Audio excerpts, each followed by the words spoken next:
Good day, I'm Carleen Brown-Thompson and this is your JIS News for Monday, May 12. Jamaica has secured $11.5 billion in development assistance from the European Union for the next 2 to 5 years. The agreements were signed on May 9 at Jamaica House and implementation is to begin within this year. They cover, among other things, the extension of the EU's poverty reduction program and the public financial management support program. Transparency and accountability in the management of our financial affairs is paramount. Therefore, I welcome this project just as enthusiastically as I welcome the extension of the poverty reduction program. Other programs covered by last week's EU signings deal with justice and security, transformation of the sugar sector, economic capacity building, and technical cooperation. I encourage you to think of our partnership not just as between governments, but as a friendship between the citizens of the EU and the people of Jamaica. A friendship which I believe is bearing much fruit. Meanwhile, Western Hemisphere Director for the International Monetary Fund, Alejandro Warner, has commended the Portia Simpson Miller administration on its implementation of the IMF program to date. While meeting with Prime Minister Portia Simpson Miller last week, Mr. Warner said the program appeared to be on the right track. He advised that as it progresses, the issue of growth and poverty alleviation should take center stage in the country's economic policy. For her part, Prime Minister Simpson Miller assured the IMF director that the government was fully committed to the program in the interest of the people. She added that the administration was seeking to bolster the foundation of the program by looking at opportunities for growth and job creation. And Prime Minister Simpson Miller is again underscoring the importance of identifying and finding sustainable development solutions in areas which affect small island developing states such as Jamaica.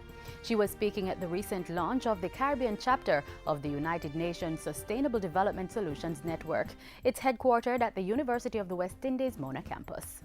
It represents the harnessing of our collective expertise and wisdom for a stronger and more coherent Caribbean voice in the various global deliberations on sustainability and development.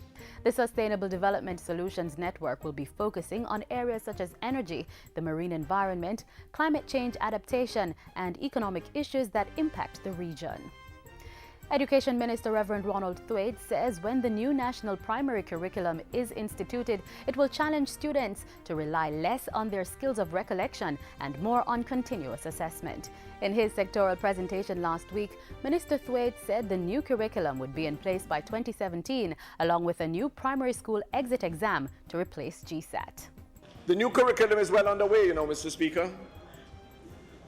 And what we want to do is to ensure that we don't pile on so much content that people don't understand the meaning of what they learn. New curriculum must set a premium on higher order skills such as reasoning, analysis, and mastery of a range of literacies. Labour and Social Security Minister Derek Kelly is assuring employers that the new FLEXI-WORK legislation would not force them to implement unfavourable employment arrangements. At a recent Middle Managers Conference in Kingston, the minister said the FLEXI-WORK bill would allow employers to pursue provisions most beneficial to their organisations.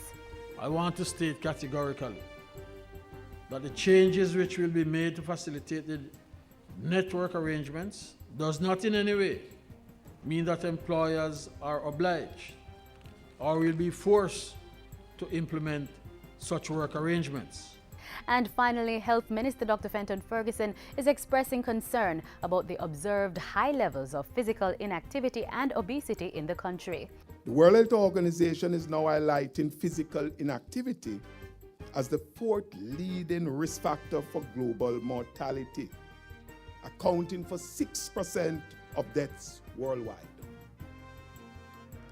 It is also the main cause for breast and colon cancer, or cancers, 21 to 25%. Dr. Ferguson was speaking at the launch of the inaugural Guardian Group UHWI Keep It Alive 5K Run Walk. The nighttime event is set for June 21, and organizers hope to raise $12 million to support the University Hospital of the West Indies, Victoria Jubilee Hospital, and a number of charities. The beneficiaries will not only be those for whom the funds are being raised, but every participant who improves his or her chance for good health by taking part in this activity will indeed reap rich rewards. And that's it for JIS News Today. I'm Caroline Brown-Thompson. Thanks for watching.